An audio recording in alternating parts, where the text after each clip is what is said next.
evening and welcome to WCTV Sports. I'm your host, Paul Geigle, here each and every week with Coach Kevin Brogioli, the Wareham Viking varsity boys coach.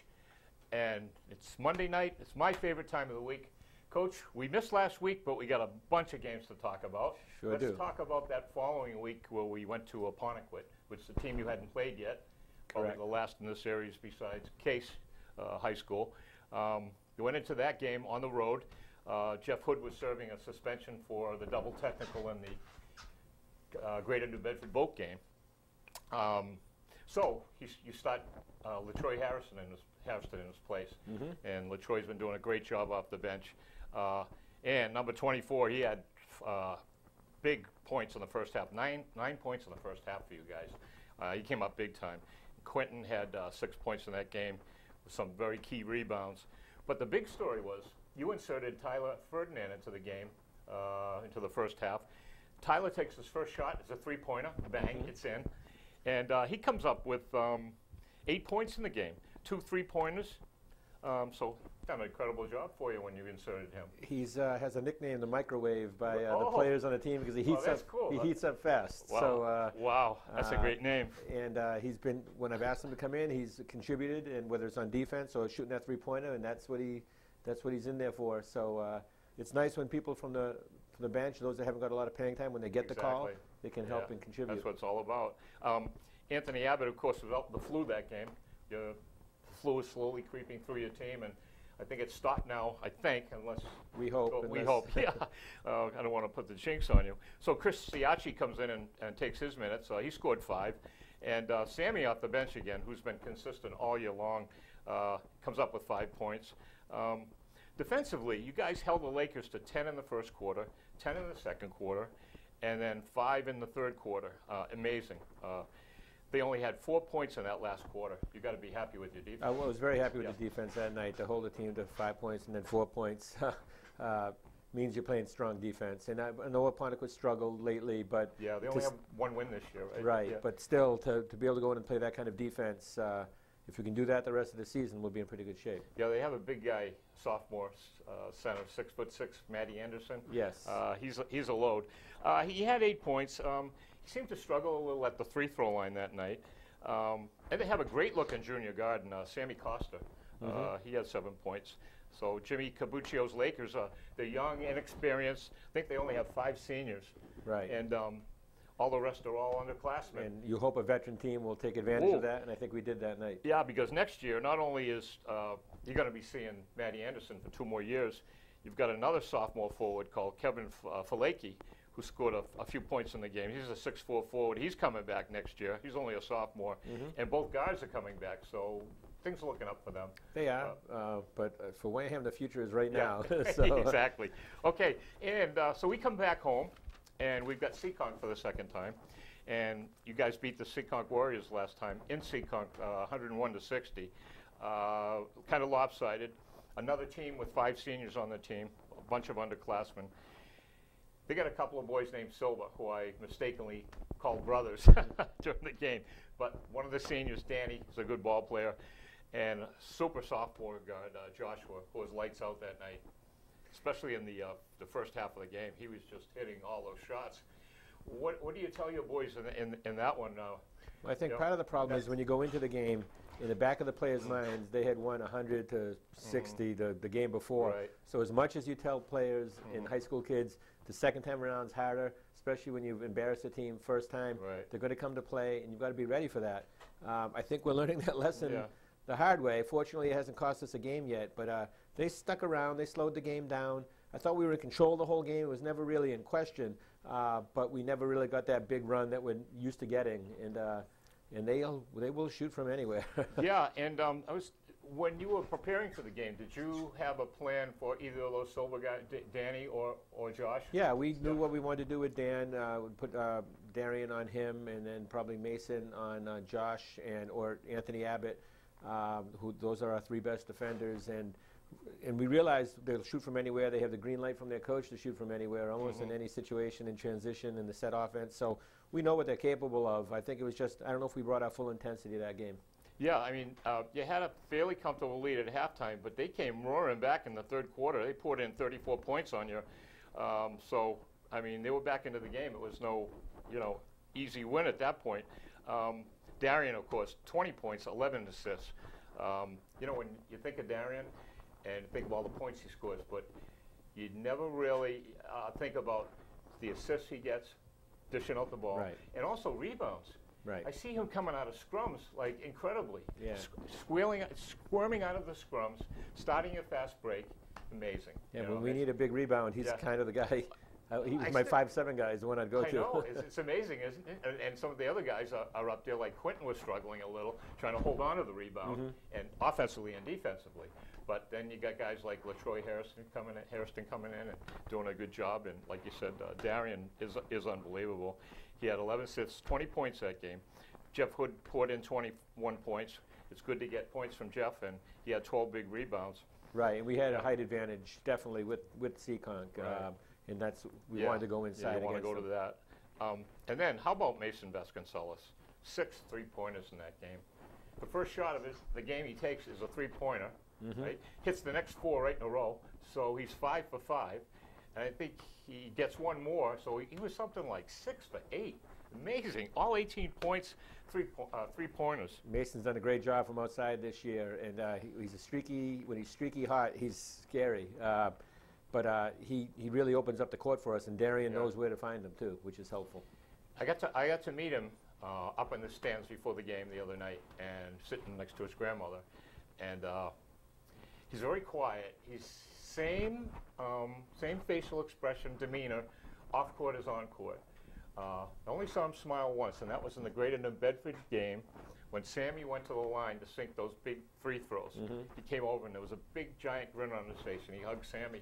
That's the only time I've seen him smile. But it's like that's because he missed the 2 before that. No, but Mason brings an intensity on the court. He's such an intense athlete. He's a very big competitor, wants to win, and he's a really pleasant kid off the court, good citizen. So it's a pleasure coaching someone like Mason. Oh. And just quickly, I wanted to give another shout out to Coach's assistant, Steve Fennell, whose team is rolling, JV's rolling right along here, undefeated. They won 101-34 just before you guys played. Carlos DaCosta, what can you say? You're dressing him now. Yeah, he's getting a little bit of time. Maybe we're going to experiment with him as a backup point guard maybe for us. He can handle the ball very well. Oh, sure. He's sneaky, smart on the court. He just has to learn more of the varsity plays, so we're trying to get him more time. Yeah, he's pretty quick. He can put the ball in the hoop. We know that. And like you said, he's sneaky with his defense. He'll sneak up behind and get a turnover for you. Great assist man, and like you give him a little reward for his hard work and hard play. Right, and we just hope that can transfer to the varsity level. So we'll experiment with that, and we'll see. Yeah, and I have fun watching. I always try to concentrate on some of the JVs because I know they're coming up next year. And the other guy I like to point out tonight that I've been watching closely in the last 2 or 3 games is Andy White.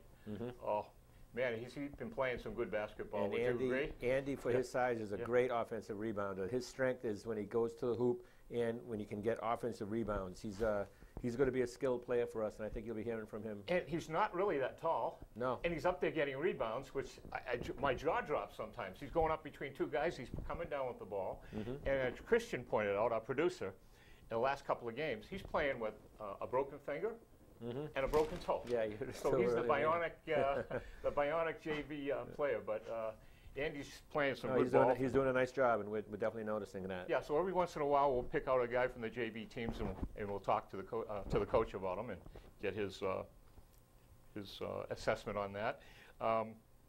So two games down that week, and then we go on the road last week for a big one against Dighton Rehoboth, the Falcons, team that knocked off Case, gave them their first loss of the year. You had beaten Dighton you beat them pretty good the first time. That was at home. That was nice to win the first one. But Mr. Ryan Walsh, he killed the Case Cardinals. He had 19 points. I think 14 of his total were all in the fourth quarter of that game. Did you guys scout that game? Yeah, we were at that game, and Ryan's a quality player, and Dighton's been playing better as of late. We knew they weren't going to play the same way they played us first time around because they really sort of gave up in that game, I thought. and their head coach will admit as much. But this time around, they came to play and gave us just about all we could handle. Yeah, and their defense in that game, we're talking about Case, the game before they played Wareham.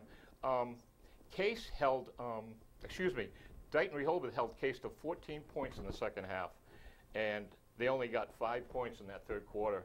So they played outstanding defense. Yeah, and I was just playing a 2-3 zone the whole time. Is that right? Making Case try to beat them from the outside. Yeah. Okay, so why don't we have Coach pick up the whiteboard here, and we always talk about man-to-man, and I think the last time you and I sat down, you described the diamond and one for us, right? Yes. Tell us about the two, when you go to the 2-3 defense, and why that happens during the game when you call a timeout and decide you're going to change. Okay, well, so you want me to talk about the 2-3 or the diamond and one? The 2-3. Let's do the 2-3. So if we're playing the 2-3 zone, I don't know if you want to go down here. We'll have our two guards on the top, right, and our center in the middle here, and our two forwards down low. And the goal is, if you have a team that can penetrate very well and maybe not shoot too well from the outside, this is an effective defense to play. Team with a big inside game. Team with a big inside game, and you can protect the paint. You can have 5 guys stay in the paint if you wish, but we're quick enough where if you have a good outside shooter right here, that this man can get there. Okay, that would be Mason or Darian. That would be Mason or Darian to be able to get there. The center would front, most likely, get in front of the center from the other team. The forward is cheating out a little bit this way, and the opposite guard is taking the high post area away. Mm-hmm. And so the idea is simply just to not give a team a good look and not to allow them to be able to penetrate into the basket, to take that away. So that's why we'd go to kind of a basic 2-3 zone. Syracuse has made a living on that in college. It's all what you practice. Coach Boeheim. Exactly. He's still doing it, huh? But I like to mix up our defenses. Yeah. I don't want to be married to any one defense, Right. and whatever's going to work in a particular game.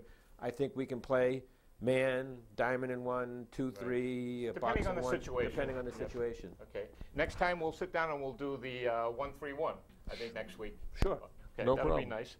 Okay, so let's get back to that Dighton game, because this was a barn burner. One of the more exciting games of the year, I would say. First quarter, the contest starts out fairly well. You got a 15-10 lead. Mm-hmm. Second quarter, they hold you guys to 4 points. They outscore you 16-4. Yeah, that was uncharacteristic of us. Yeah. I can't put my finger on it still what happened, but whatever they were doing was effective because it took us out of our game in that second quarter. Yeah, the forward, what's his name? Keith Nicholson. Nicholson had a big game for Had him. a big game. He was parking himself in the back line, and they were throwing it in deep for him. He's getting some nice, easy baskets there for a little while. So what did you tell your team at halftime? You're down 24-19. Right. Once again, it seems like we've been in a couple games this year when we've been down at half where we haven't played our best. And I just said, let's just stay with it. We're going to start pressuring more. We will start pressuring more in the second half with the full court press, and see if we can't get the tempo back the way we like it. We sort of settled into a half-court game there in the second quarter, and that was to Dighton's advantage, especially if we weren't hitting consistently from the outside. So in the third quarter, we tried to pick up the tempo by pressing, and I think that helped us, and that started us running and started Darian's motor going a little bit. And he did. And then Darian carried us in that game. Wow. I mean, in every department. Assists again, rebounds again. Mm-hmm. Like I said, getting the rebound and squirming out of a little scrum, and there he goes down the court. As a matter of fact, I think the highlight of the night was one where Darian came down. I think he gave the ball up, got it back, and then one of those no-look passes to Jeff Hood, who flushed and got the crowd off their feet. That was a highlight of the night there. But we got down to the last quarter, and you had a 5-point lead, a 3-point lead, and then with under 2 minutes to go, you guys had a nice little strategy. I mean, it was a no-brainer. You had fouls to give. Correct. Right. You had like at least 3 fouls to give. Right. So you used that up. We tried to make them eat up some clock, and we started like with 15 seconds. We got it down to 1.5. We still had one foul to give then. I know. And we were debating whether or not we wanted to foul. What the fear is that someone just like heaves up a 3-point shot and while we're fouling. But was your strategy not to let what's his name Our get the ball? strategy was not to let Ryan Walsh get the ball, and right. that part of the strategy worked. But unfortunately, Josh Ferrara, number 15 for them, hit I don't know, maybe a 30-footer. It was a behind-the-back turnaround, fall-away 3-pointer. That was amazing. My jaw dropped. But sometimes you got to tip your hat, and you know, it wasn't like a desperation. I mean, it was like It was a good-looking shot. It was. It had good form on it. We got the ball out of the best player's hands and made someone else tie the game, and that's unfortunately what they were able to do. Right. But what I liked is it's easy to get, we lost some momentum there, obviously, and it's easy to get down and depressed on the other team's court, but we came back and played very well in the overtime. So what did you tell them in that timeout before the overtime started? Well, I said, look, okay, forget that play. It's over. He made a good shot, and that's all we can do. So now let's just take care of business. We've come this far. We're not giving it up right now. Let's just go finish this off. And take care of business you did. Your defense was outstanding. You guys scored 10 points. I think you outscored them 10-2 in that overtime, 2 or 1. Darian got 5 of those with a big three-pointer. Yes. He hit a couple of key free throws. But I think, isn't this in the overtime when LaTroy Harrison went up and got that big rebound in between 2 guys? Yes. They fouled him. Yep. He went to the line. He sunk 2 big ones. Yes, those are big free throws for LaTroy. He so did a nice job. LaTroy came up big for you. And Sammy, of course, I forgot Sammy. He hits another three three-pointers. And in the second half, 2 of those. And one was a big one coming down the stretch. One was a big one. He did that in the Vote game, and he did it in this game, and we needed every one of those to get that game into overtime. Yeah. So it's nice, once again, when players can make big plays to help a team stay undefeated in the league. So we can say you held on for a 63-55 victory. We did. I know I saw you and you had your hand right there, but I think my comment to you was, it's supposed to be fun, Coach, but... they're more fun when you win them. That's and right. It was actually, I mean, in retrospect, afterwards, a team needs a game like that. Right. You need an overtime game in the season to kind of test you out. And when you come to a high school game, you can't see a better game than that. That was exciting. That was an exciting game. I mean, it goes to overtime. The other team, you got to hand it to them. Big shot, and you win it. Okay, and then we come back home, and we got Fairhaven, the Fairhaven Warriors, which you've beaten earlier in the year. They're 4-8 overall, 2-7 in the South Coast Conference. They had a big game the week earlier too against Case. They knocked off Case 50-43. So when you were practicing for this team, what were you telling your team to Well, we know watch what out? Fairhaven likes to do is to slow the ball down, and we wanted to speed it up. So even though it might not have been the prettiest game in the world, I was very happy with the speed or the tempo of the game. Right. Darian really made a commitment to push the ball, especially in the first half, to get us running. And if we can run against Fairhaven, I like our chances every time against Fairhaven. Right. If it's a slow-down, half-court game, they stay in it because they play pretty good defense. But we were able to get the transition game going, which I thought was helpful to us. Yeah, and they have their big super sophomore, Cam Charette. He's outstanding. He had an outstanding game against Case. The big story here that I could see watching this game was Danny McLaughlin, who is their senior guard. He averages 14 points a game. You guys shut him down completely. He didn't get a point. Right. I was shocked. So Danny struggled. You did a heck of a job on him. And we played a 1-2-2 zone that game. We haven't played that yet this year, so we kind of threw that out there against them for the first time, realizing they didn't have much of an inside game, so we took away the perimeter game. Except for Cam, you know. Right. And the thing about that game, too, also Jeff Hood was serving his first game suspended by the MIAA for 5 games, which hurts your team. It's going to be tough for another 4 games, but someone's got to step up. You started you started LaTroy again. He did a heck of a job again. Mason Vasconcelos again, Mr. Three-Pointer, hits 5. Now, unofficially, he's got 38, and supposedly, from my information, he's leading the SEC. He's leading the SEC. He's leading the Greater New Bedford area. So he's ahead of Brady Holding also in Dartmouth? Yes, he is. He's 3 ahead of Holding right now. That's some good company. And that's a credit to Mason and the practice he does with his shooting. It's a credit to Darian for finding him in transition and getting him the ball. And so I hope he keeps it up because it's going to help us in the long run. So Quentin had a few points. He helped out on the boards. So he's going to have to come up big for you. Quentin's going to have to in Jeff's absence. And as I said, we're very disappointed in that. But in his absence, Quentin's going to have to step it up, and so is the whole team. And we told the team, you can use it as an excuse or use it as a challenge. And they're up for the challenge. You're going to find out a lot about some of these kids in the next 4 games. We will. Wednesday is going to be huge at Case with their bigs without one of our bigs. We're going to talk about that one in a couple of seconds, but we have to also report that another milestone was reached in this game. Darian Fernandez. That's right. He broke Aaron Struthers' all-time scoring record for the boys basketball program.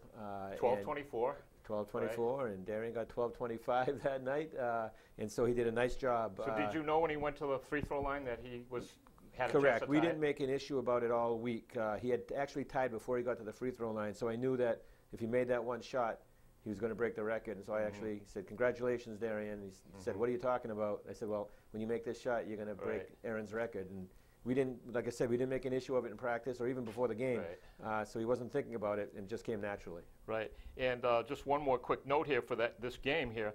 I think on the downside, you guys had 15 turnovers in that game. Did you realize that? I did, Yeah. and that's the biggest area we've got to improve upon before the state tournament kicks in. Actually, before Case on Wednesday night, we can't afford to give the other team the ball 14 times or 15 times without getting a shot off. Especially when you got players like McLaughlin and Hairston, you give them 2 or 3 shots, they got to can some of those shots. So, right. It's just giving the team a free chance, and we're not good enough to be able to do that. No, and like you said, Phil Harding. Boys plays they battle you all the way to the end, even though they were down. They hung in there. They were actually, if one of those guys got hot, they would have been right in that game. It was within striking distance. But that was another win. You guys are undefeated in the South Coast Conference. The big win, 66-51. And next up, Wednesday night, we'll go to Swansea to see the Case Cardinals for the first time. Correct. So what can you tell us about the Case Cardinals, Coach? They're improved from last year for sure. There's the reason they only have 1 loss in the league, and they've beat most other teams. Dighton was able to get them last week, and we're fortunate for that. But they're big. This coach's son, Tim Plant, is about 6'6", 6'7". He's one of their leading scorers. So is Kim or Matty Plant? Is it Matt. Tim is the father. Kim's the Tim's coach. the father. Coach Kim right. Plant, right? Matty, 6'6", senior center. Yes, and he's a good scorer. He likes to shoot from outside a lot, which I don't mind as long as we have a hand in his face, because that takes him away from the rebounds. Because if he missed, you guys got the rebounds, right? we hope. So that's one player we have to worry about. They have a very good athlete in the guy Furtado, quarterback on the football team, very quick. He's a junior forward. Yeah, he's in double figures most of the time too. Another senior forward, Taylor Furtado. That was Nicholas Kenyon. I was going to bring up junior forward. Right, and he's a bruiser, and he likes to bang, but he can also shoot. He also has a nice touch. Matty Plant, we already mentioned. He averages, I think, 13, 14 points a game. They have another junior guard, 3-point shooter, Jay McMahon. I guess he had a big 3-pointer in that game against Case. The other thing I wanted to mention, they had lost the game to Somerset Berkeley last week, out of conference game, and Somerset was missing their big center, and the coach of Somerset did something really unique, I thought. He played 10 guards against them. He went what they call small ball against that team, and they struggled against small ball. They struggle against pressure. And I like our guard matchup with Mason and Darian, but we have to pressure, and we're going to press, and we're going to pressure most of that game is our game plan going in. So it looks like we may see a little small ball from a little bit with Quentin thrown in the mix, but the other guys will get after it. But I would not be afraid to go small against them as long as we can hold our own on the boards with Plant. Right, so we'll be seeing LaTroy Harrison in place of Jeff. LaTroy and Anthony will have to pick up the slack on the rebounding, and then Quentin, as I told him, has to get those shoulders broad because we're going to be relying on him. Yeah, well, and LaTroy's in there banging away with these guys all the time, and now the other guys are going to have to pick up the slack for Jeff. It did get a little physical in that Dighton-Rehoboth game. It was very physical, and it's a wonder some of these guys didn't come out of those scrums on a gurney. It was got to be ready to play, and I anticipate Case. I anticipate them to have a same kind of a game, full house, loud atmosphere there, because they need this game to stay in the hunt for the league championship. Is their gym like the gym we heard at the audio at Dighton-Rehoboth? They were loud, very boisterous. It'll be very similar to that. Similar sized gym as well. It's probably one of the loudest crowds Christian and I heard this year. Was the Dighton-Rehoboth. Well, they were coming off a big win, so you know. And anytime they had you on the ropes. Anytime Wareham comes to town, the people want to see the #1 team lose. So. Right. So anyway, that's it for tonight's show. We'll be back again next week. So stay tuned for WCTV Sports presents Case High School against Wareham on the road. It's coming right up, right here on WCTV.